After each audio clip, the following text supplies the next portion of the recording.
Hey there, Internet. I'm Annie. I'm Kit. And this is the JEM Jam, where we do an episode-by-episode recap of the 1980s cartoon JEM and the Holograms, because it is truly outrageous, and it truly doesn't pronounce Nolans right. Mac is still not here. No, I think she caught a glance of taking a train, and it just... oof. It put her out of commission for another week. In the meantime, I grabbed John again, so he's back with us for Mardi Gras. How's it going? That's not what it says.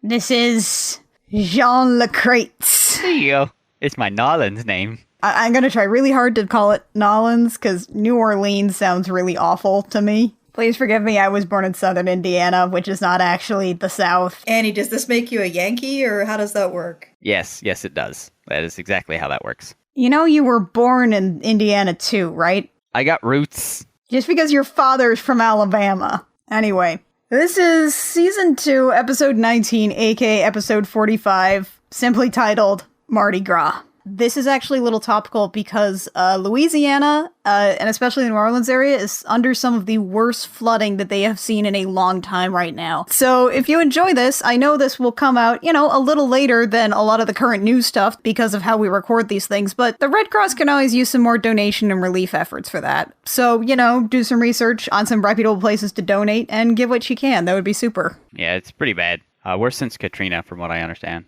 This is our last episode by Mary Screeney's. This is our send-off for her. She wrote The World Hunger Shindig, In Stitches, Island of Deception, and Scandal. I get the feeling that Shayna is Mary Screeney's favorite character. That's probably correct. Shall we sit down with her swan song? It's not very good! It's not great. No. All right, here we go. Toot toot! All aboard the Exposition Express, coming down the river. The holograms are all sitting at the same table. It's the sitcom setup of they're all on one side of the table and the camera's on the other. And they talk about how they were mysteriously chosen by a secret contact to visit New Orleans on Mardi Gras, like it's Willy Wonka's chocolate factory or something. More like Willy Wonka's debauchery factory. I'm not from the States. Is this the procedure? Are you only allowed to go to Mardi Gras if you're invited by a mysterious benefactor? Is it like Venice that way? No. JEM and the Holograms have been chosen to wear some jewels. They just call them Jean Lafitte's jewels without explaining what that is at first. This is a real person. Jean Lafitte and his brother Pierre were French-American pirates turned privateers, eventually smugglers, who operated in the early 19th century out of the Gulf of Mexico, primarily in and around Nolans. He ended up working with Andrew Jackson during the War of 1812, and he was actually responsible for the success of the final battle in the war. He's sort of the idea of a Robin Hood kind of archetype of a noble brigand. There are rumors of him burying treasure, but no one has ever actually found anything. Anyway, these fake jewels haven't been seen since 1814, apparently. They also start talking about the crew of Melodicus, and I have no idea what that is. I think it's the name of the float, the parade float, but they never explain that. JEM and the Holograms are like, oh, okay, cool, so how about we sing a song for you? They're so excited to go to the Mardi Gras. Let me take you to the Mardi Gras. Fa la la la la la. They rhymed Mardi Gras with la. They couldn't find anything else to rhyme with Mardi Gras. Sometimes instead of fa-la-la, it's tra-la-la. This song sounds like elevator music. It's just me, or did they reuse the melody to this? Because I swear we've heard it before in the show. I don't think so. It might just be that hopelessly generic. I mean, that's fair. This is our first idea of the Mardi Gras imagery we're going to be dealing with, which is like, I feel really bad for the animators at Toei here because they would have so little context in the slightest for Mardi Gras. Here's what they use for Mardi Gras. Clowns, harlequins, hot dogs, hula dancers? Those exist. I think there's a Spanish dancer at some point. Rio and JEM both turn into flamenco dancers at one point, which is not Mardi Gras. It comes out of a French tradition. I mean, at least Rio is only there, and we don't see him for the rest of the episode. Now, that's true. He's not here at all. That's a nice change from last week. No, we just have another insufferable male character we have to deal with. So the song wraps up. Aja, Shayna, and Kimber, and I think Rhea too, are dancing with a couple of dudes who look like they got up from a Civil War reenactment and plowed straight through a steampunk convention on their way to the riverboat. Meanwhile, JEM is approached by a dweeb cosplaying as a pirate. I'm pretty sure that's not what a Louisiana French accent sounds like. Not quite Gambit. I'm pretty sure Gambit's not what a Louisiana French accent sounds like. Yes, but that's what we're trained to think it sounds like due to the X-Men cartoon. Speaking of which, this is Pierre Laquette. He is apparently their liaison and their secret contact. And I am pretty freaking sure that this guy studied exclusively at the Gambit School of Romance, so I pretty much just drop Pierre Larquette in my notes almost immediately and just start calling him Scumbag Gambit the whole time. I feel like the phrase Scumbag Gambit is redundant, and the jewels must be handled very carefully and blah blah blah. He wants to go to Lange. So JEM is like, alright, well that's all good. Sure, I'll meet you for lunch, but in the meantime, where are we sleeping tonight? Do we have a bed or a roof? And Gambit teases her for, like, being so detail-oriented, and it's like, okay, but that's a pretty big detail. He eventually relents and tells them that they're staying at Maison Fleur. I'm pretty sure that's just, Fleur is just flower, so... Yeah, it's just Flower Mansion. Later that evening on the riverboat, Shayna's just hanging out when she gets grabbed by an old biddy who's like, Lily, you have returned! Beware of zombies on Fat Tuesday! And Shayna's like, what's Fat Tuesday? Mardi Gras. You learn this in like 3rd grade. That is literally what Mardi Gras means. Yeah, it's because you eat the rest of your fat because you're not allowed to eat any more meat or animal byproducts because Lent starts tomorrow. This old lady shows up like twice more, and I guess she's just supposed to be some sort of voodoo witch archetype.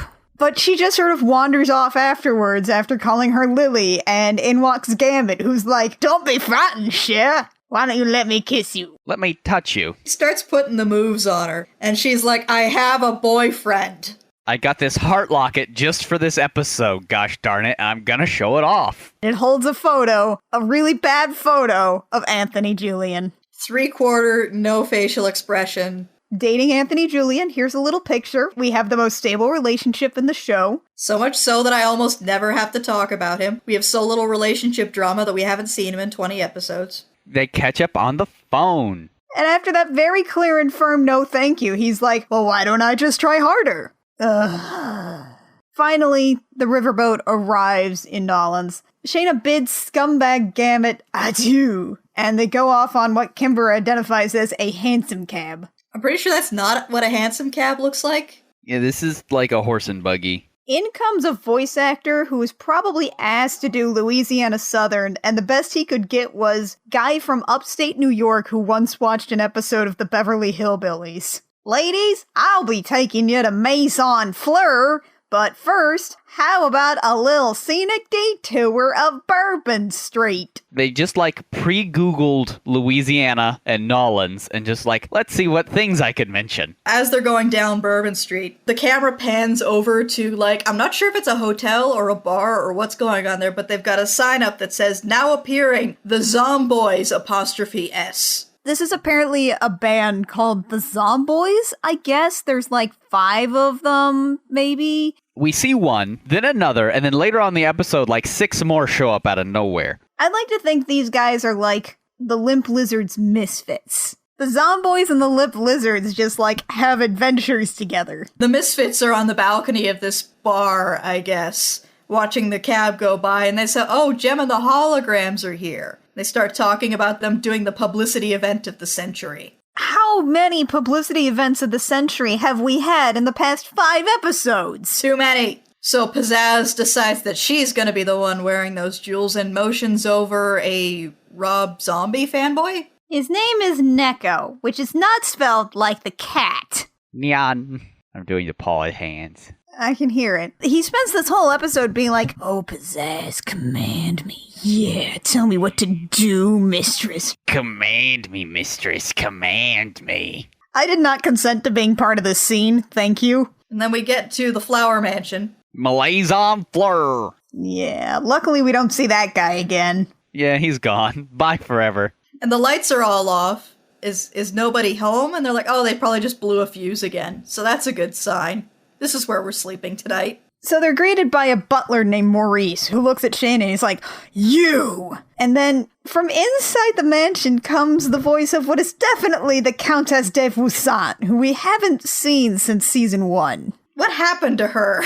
Did she just disappear? She's now an adorable little old biddy that reminds me of my southern grandma. She's nice. She's the best character in this whole episode. This is Yvette. She owns the Maison Fleur. She is the one who invited them to come. She chose Shayna, as well as the rest of the holograms, to wear the jewels, and she is about to explain why. But before that, she's like, oh, don't worry about Maurice. He's been cranky since his dear friend Francois disappeared last week. Put that in your cap for later, folks. So the lady tells them about Lily LaRose, her great-great-grandmother. And she's completely made up. Jean Lafitte was apparently in love with Lily LaRose, this fake character. But she was like, heck no, because, Jean Lafitte did that thing where he traded slaves, which was a bit of a deal breaker. Especially when you're a black lady in 1814. Lily LaRose apparently was a patriot, though, and she let Andrew Jackson and Jean Lafitte meet on her grounds to plan the Battle of New Orleans, in the family cemetery, in fact.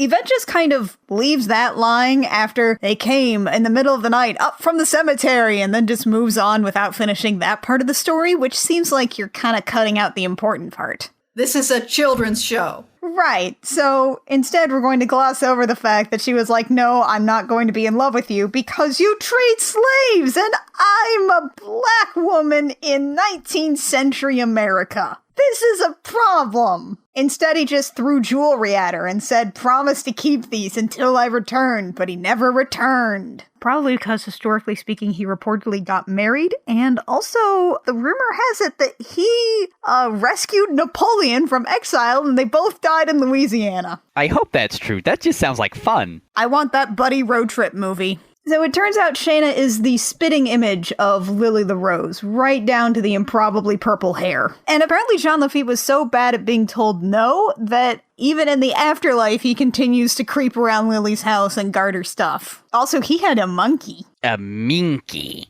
He was a pirate. He didn't need a license. It's there on his portrait, because he's got two great big portraits upstairs. Anyway, says Yvette, let's go to bed. There's only one other guest at the hotel, so you can all have your own rooms. Shayna will have Lily's chamber. And Shayna gives the appropriate response, which is thanks, I think. You look just like this dead woman. Sleep in a room. Nothing bad will ever happen. This isn't weird at all. And then as Shayna is sleeping, a mysterious hand appears out of the darkness, steals Shayna's boyfriend locket, and then she bolts upright in bed and screams, and memento mori, Shayna's been murdered in the night. This hand, strangely floats away. Even when we find out what's going on at the end of the episode, it still doesn't account for a lot of this. So Shayna runs out of the bedroom, snatches a match and a candle, and just holds the bare candle in her hand, clutches it there, waves the candle around so that wax just splashes around everywhere. I was afraid for her hair in a lot of these scenes. It's okay, it's not like wax is hot or anything.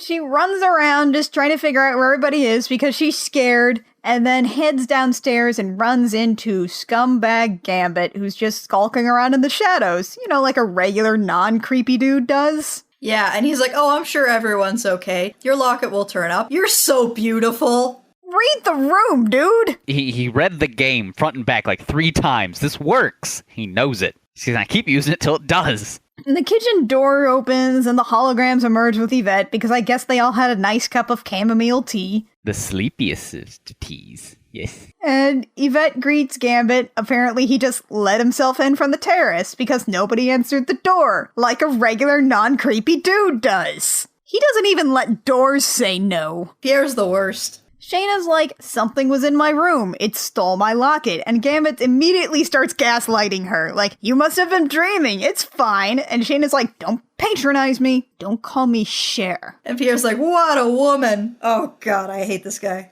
So the next day, the electricity's getting repaired. The electrician tells Yvette to not plug in anything on the second floor. See, it's foreshadowing. It's a good episode. I had to watch it 3 times to catch that line. The holograms are going to go sightseeing.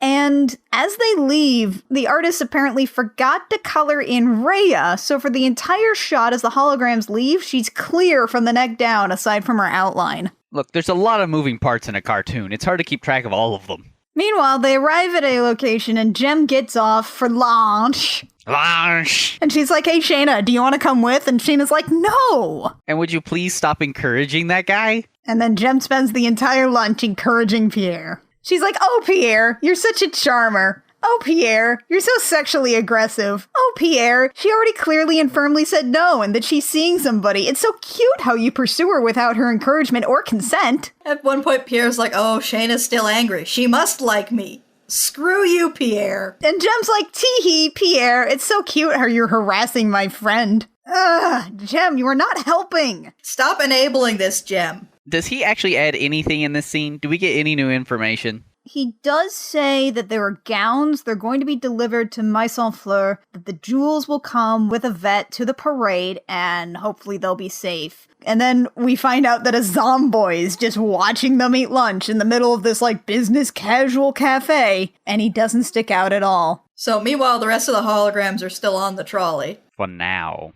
Shayna's like, hey look, there's that old woman from the train who called me Lily the Rose, and Kimber has the nerve to call her a real character, after looking past the 6 different straight-faced dudes in carnival masks to see the old woman wearing a kerchief and a shawl. To be fair, that would make her the one that sticks out right now. And then the Misfits board the trolley, declaring that they need to meet Neko. Surprise, surprise. This is a great music video, because it's not a music video. It doesn't take place in mystical dreamland at all. It takes place in real world. They do this for legitsies. Yeah, that's Pizzazz diegetically sexually harassing a trolley driver. He looks very upset at the end. He looks upset during the whole thing. He desperately wants her off his lap. She's also playing with his stick all over the place. It's really bad. I'm pretty sure that touching a bus driver is a federal offense. BT Dub, surprise, surprise, is an old song. It previously appeared in the episode Culture Clash. Last time, a snake turned into a hose. In this one, Pizzazz fights an old lady for a bag of costume stuff, just so she can pour it all over the holograms. And after singing their song, they just kind of get off the bus. Goodbye.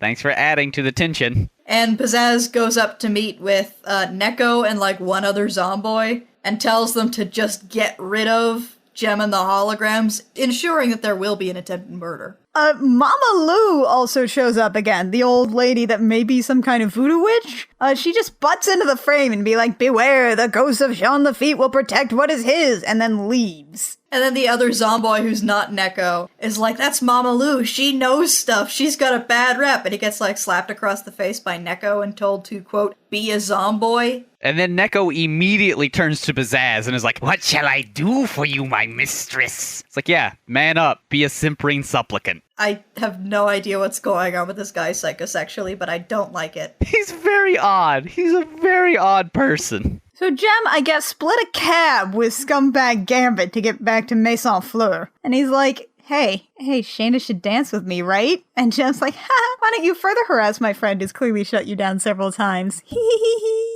So Jem heads in. We also see there's a quick shot of a mysterious hand parting the curtains, and then it's gone in the very next shot, and there's not clear how they could have not seen it considering the window is right there, but, you know, don't worry about it, it's fine. So Yvette comes in to greet Jem. Jem is like, so why are you letting these treasures out? And Yvette mentions briefly that she needs the publicity so people will come to her hotel, where the power's constantly out and there's ghosts. You think that would bring a certain type of clientele in? So Yvette is just like, well, that sentence is over. I'm off to have a nap because we're going to a party tonight. I do love how it sounds like she has scheduled nap time for herself. She's an old lady, okay? She definitely has scheduled nap time. My dad has scheduled nap time. I want that life. Maurice, clear my schedule. It's time for a nap. So Jem heads off to try out their costume. She's got like this big like fish dress. And while she's admiring herself, she backs up into a bookcase, hits a big switch with her elbow, and boom, secret passage. And there's red eyes in the dark, memento mori. Yeah, Jem's about to be eaten by a monster, apparently. It looks like a werewolf, honestly. And those are definitely, like, person-sized eyes, and, like, that hand is huge and bigger than Jem's arm. Stick that in your pocket. So, instead of being eaten by a monster, Jem actually does what I think is one of the more clever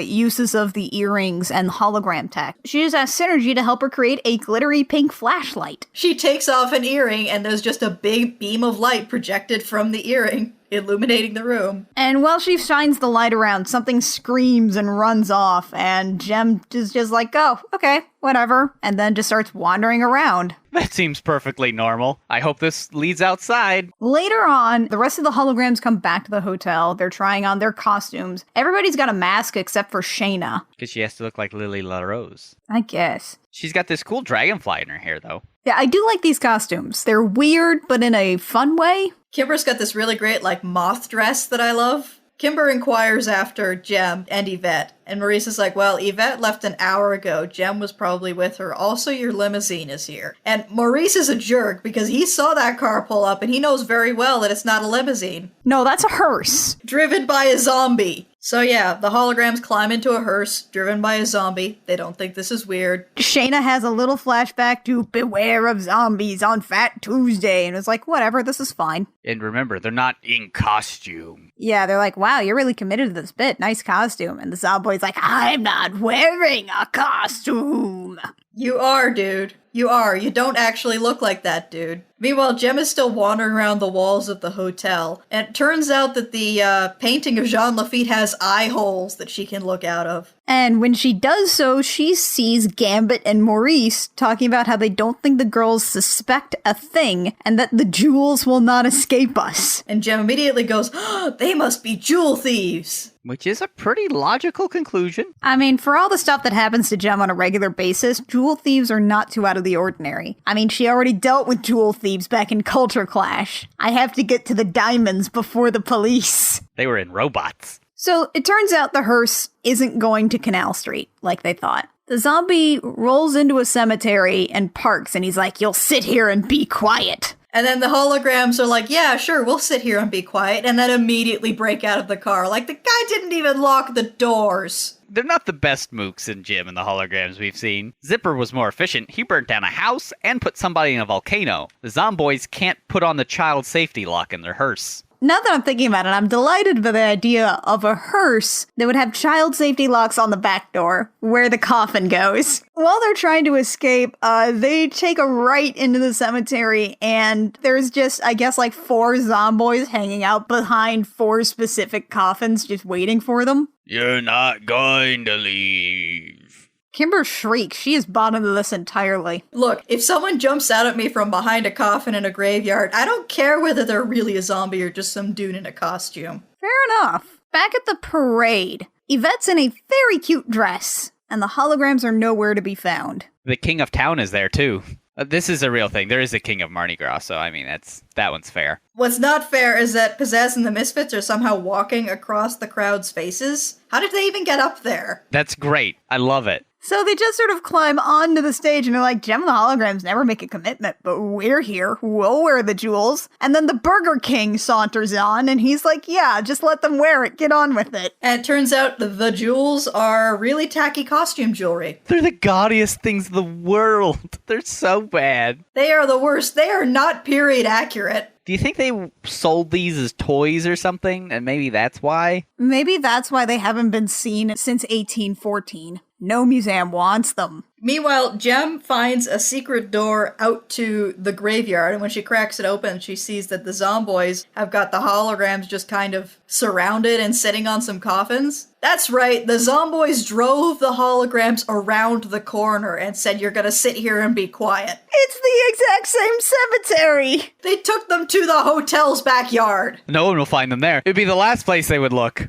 Yeah, and one of the zomboys is still really freaked out about ghosts. And what Mama Lou said. A 12-foot-tall pirate emerges from the river covered in seaweed and God knows what else, starts screaming about threatening Lily. And he sounds like Foghorn Leghorn. The zomboys run off, and Lafitte, tips his hat to the holograms and disappears into pink sparkles because, yep, Synergy is horrifying. And Kimber's like, JEM, it was you and Synergy! Did Kimber just buy into this? Kimber thought that was a real ghost. JEM explains about the whole jewel thief plot that is apparently also the plot of this episode, along with 4 other plots. And then they all head off to the mansion, which is, right next door. They just walk home. Through the front door, and Maurice is like, oh my gosh, you're safe, thank goodness. And Kimber just sort of jabs her finger in his chest and said, you're such a phony, Maurice. Yvette greets the holograms and is like, oh my gosh, where were you? Wait, that doesn't matter. You need to get on stage, quote, before those dreadful creatures are asked to sing.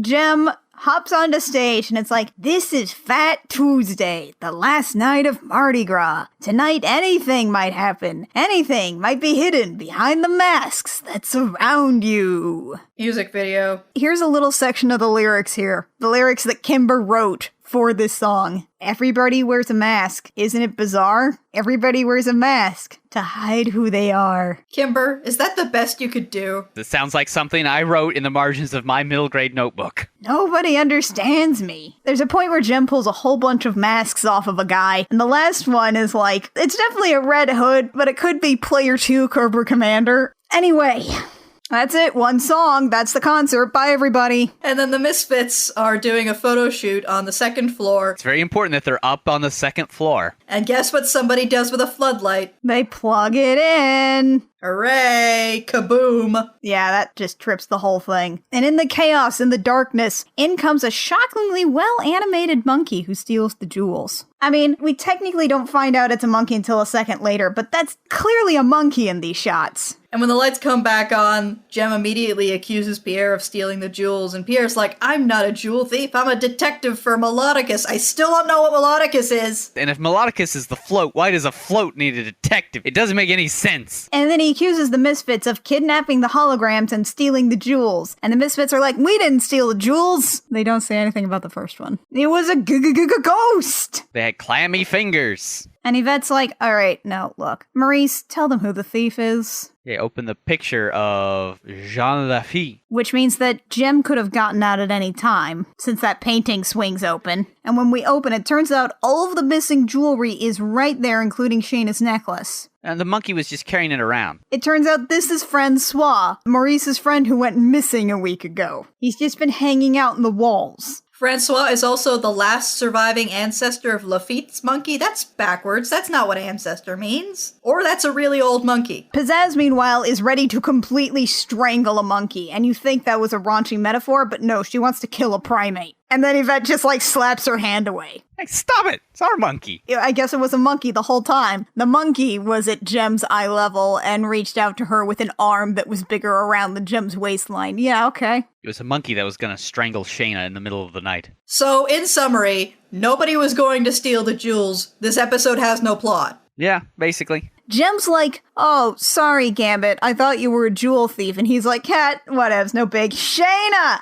Hey, baby! How creep to creep you? If I was a thief, I would steal your heart from Julian, ma chère. And then he kisses her on the lips! Freaking Gambit over here. Kimber's like, okay, but is there a real spirit? Because I was pretty sure for a couple of times there that there was a ghost or... And Yvette says, oh, but of course, it is the spirit of unrequited love. And then the ghosts come out of the paintings and kiss each other. That's not what unrequited means. Oh, man. This is not a good episode. It's like a script written with magnetic poetry that they bought in New Orleans. It just sort of goes and then stops. John, thanks for pinch hitting for us again. Oh, always. Oh, hold on, you got my name wrong again. Jean Lecrate. Yeah, there you go. Where can people find you on the internet? You can find me on my Twitter at Koitenbatsu. That's KOITENBATSU. You can also listen to me talk about JoJo's Bizarre Adventure with my brother on the podcast Aniki. Find that online at Aniki Podcast on Twitter as well. Join us next time as we get into the middle of nowhere, aka the Alaska episode. The Gem Jam comes out every Sunday on iTunes, SoundCloud, Stitcher, and YouTube. If you like what we do and you want to support us, a rating, a review, anywhere you find our podcast is super helpful, especially on iTunes. Those really help our metrics, help us get discovered. If you have a couple of bucks sitting around, you can kick those our way at patreon.com/thegemmjam. So until next time, dear listeners, I'm Annie. I'm Kit. I'm Jean Lecrates. And this has been the Gem Jam, where we'll remind you, it not you, it outrageous.